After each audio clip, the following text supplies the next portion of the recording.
ஜோதிட தகவலில் பலவிதமான தகவல்களை உங்களிடம் கூறி வரக்கூடிய நான், அதாவது ஒவ்வொரு பாவத்தின் சிறப்பு அம்சங்களை பற்றி பேசி வரக்கூடிய நான் இன்று உங்களிடம் 12ஆம் பாவத்தின் சிறப்பு அம்சங்கள், 12ஆம் பாவத்தை வைத்து என்ன பார்க்கலாம், என்னென்ன விஷயங்களை தெரிஞ்சு கொள்ளலாம் என்பதனை பற்றி உங்களிடம் சில வார்த்தைகள் கூற உள்ளேன்.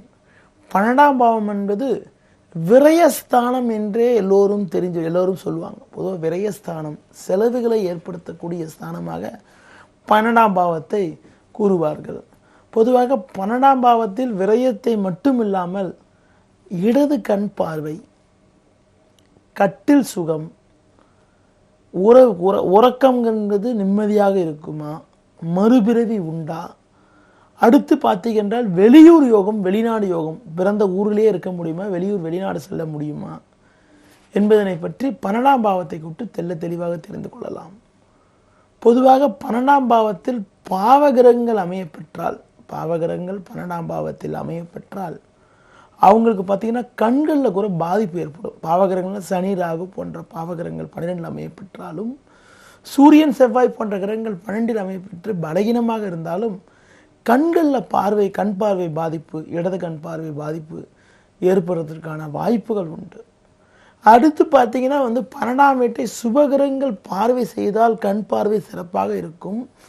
12ஆம் வீட்டில் சுபகிரகங்களுடைய அமைப்புகள் 12ஆம் வீட்டில் இருக்கும் பட்சத்தில் கண் பார்வை சிறப்பாக அமைவது மட்டுமில்லாமல், அது மட்டுமில்லாமல் ஏற்படக்கூடிய செலவுகள் சுப செலவுகளாக இருக்கும்.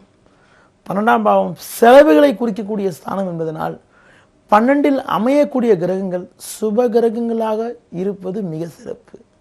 சுப கிரகங்களாக இல்லாமல் பாவகிரகங்களாக இருக்கும் பட்சத்தில் என்ன பாவகிரகங்கள் அமைகிறதோ அந்த பாவகிரக சம்பந்தப்பட்ட விஷயங்களில் வீண் செலவுகள், வீண் சிக்கல்கள் ஏற்படும். பொதுவாக சுக்கிரனே 12இல் போய் நீச்சம் பெற்று, பகை பெற்று, பாவகிரக சேர்க்கை பெற்று அமையப்பட்டிருந்தால் நீச்சம் பெறுறது தப்பு தான்.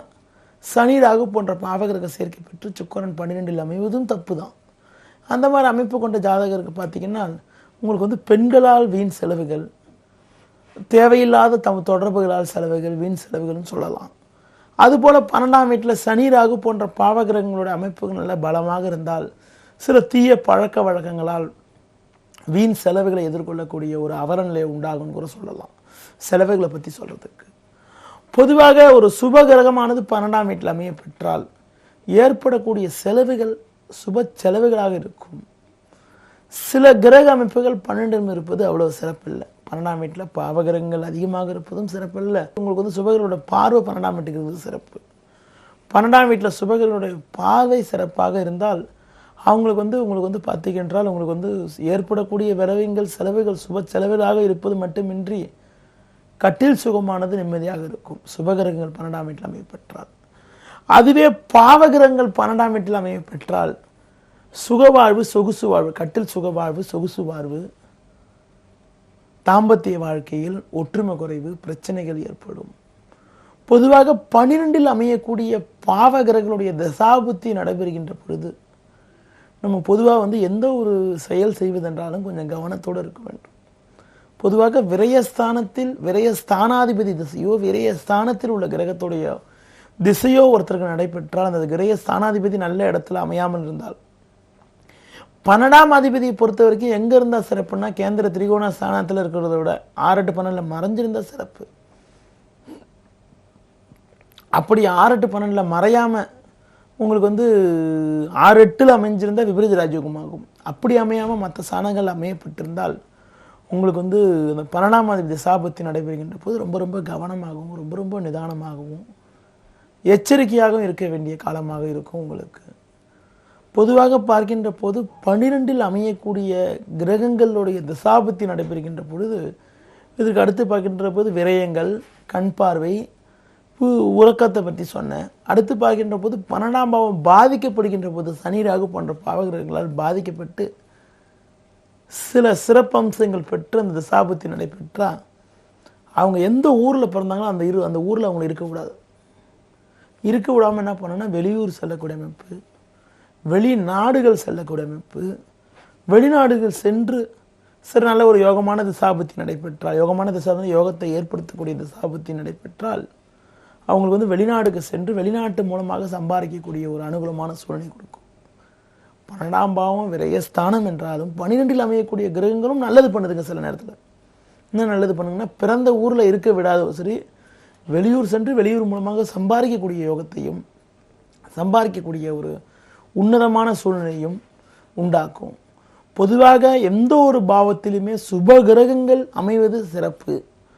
பாவகிரகங்கள் எங்கே அமைஞ்சா சிறப்புன்னு பார்க்கின்ற போது பாவகிரகங்கள் வந்து சில ஸ்தானங்களில் அதிகமாக அமையக்கூடாதுன்றான். பாவகிரகங்களோ சுபகிரகங்களோ சில ஸ்தானங்களில் அதிகமாக அமையக்கூடாதுன்றான். பாவகிரகங்கள் அமைகின்ற போது கூட தனக்கு நட்பு கிரக சேர்க்கை பெற்று அமைவது சிறப்பு. அதுவே பாவகிரகங்கள் வந்து பகை பெற்று அமைகின்ற போது சோதனைகளை அதிகம் ஏற்படுத்துகிறார்கள். 12 பாவங்களை பற்றி பலவிதமான கோணங்களில் உங்களுக்கு பல நாட்களாக சொல்லி வருகிறேன். எனக்கு தெரிந்த அனுபவங்கள், நான் பார்க்கக்கூடிய ஜாதகங்கள் ஏற்படக்கூடிய அனுபவங்களை பற்றியும் உங்களிடம் பேசுகின்ற போது முடிந்தவரை மிக தெளிவாகவும் நீங்கள் எல்லோரும் புரிந்து கொள்ளக்கூடிய அளவிற்கு சொல்லி வருகிறேன். என்னுடைய நிகழ்ச்சியை தொடர்ந்து பார்க்கக்கூடிய நேயர்களுக்கு ஓரளவுக்கு ஜோதிடத்தில் எளிமையான கருத்துக்களை உங்களிடம் பரிமாற்றி வருகிறேன். இந்த கருத்துக்கள் நடைமுறையில் நீங்கள் பார்க்கின்ற பொழுது பலவிதமான ஒரு உண்மையில் வெளிவரக்கூடிய அளவிற்கு பலவிதமான முக்கிய விஷயங்களை உங்களிடம் கூறி வருகிறேன். நேயர்களே, இப்போ நீங்கள் உங்களுக்கு இது வரைக்கும் 12ஆம் பாவத்தை பற்றி பலவிதமாக கூறி வந்த நான் நாளை முதல் புதிய தலைப்புகளில் உங்களிடம் தெள்ள தெளிவாக பேசுகிறேன். நன்றி, வணக்கம்.